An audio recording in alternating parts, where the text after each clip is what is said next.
Айхальская марка «Знак качества» – выставка, которая проводится в поселке уже 6-й раз. Ежегодно в мероприятии принимают участие организации разных форм собственности Мирнинского района. На ярмарке побывала наша съемочная группа. В этом году в выставке ярмарки приняли участие не только представители малого и среднего бизнеса поселка Айхал. Преодолев долгий путь, в мероприятии смогли принять участие и предприниматели из города Мирного.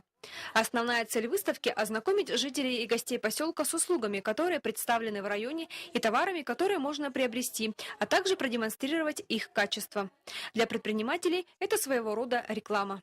В этом году у нас отрадно много участников, 39 субъектов малого и среднего предпринимательства принимают участие.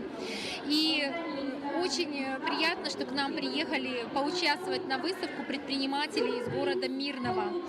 По сложившейся традиции среди посетителей выставки ярмарки был проведен розыгрыш подарков, которые были предоставлены участниками выставки.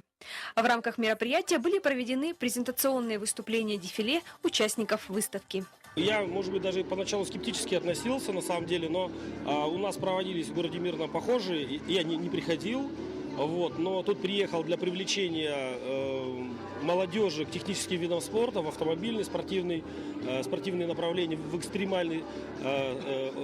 экстремальные виды отдыха. На выставке ярмарки были представлены товары народного потребления, продукты питания местных производителей, якутские сувениры ручной работы, различные услуги и многое другое. Айхальская марка известна не только за пределами района, но и за пределами республики. По окончанию выставки ярмарки в торжественной обстановке всем участникам были вручены сертификаты, подтверждающие участие в данном мероприятии. Выставка-ярмарка «Айхальская марка. Знак качества» стала уникальной информационной площадкой для жителей и гостей поселка. Оксана Мезенцева, Андрей Шиповалов, телерадиокомпания «Алмазный край».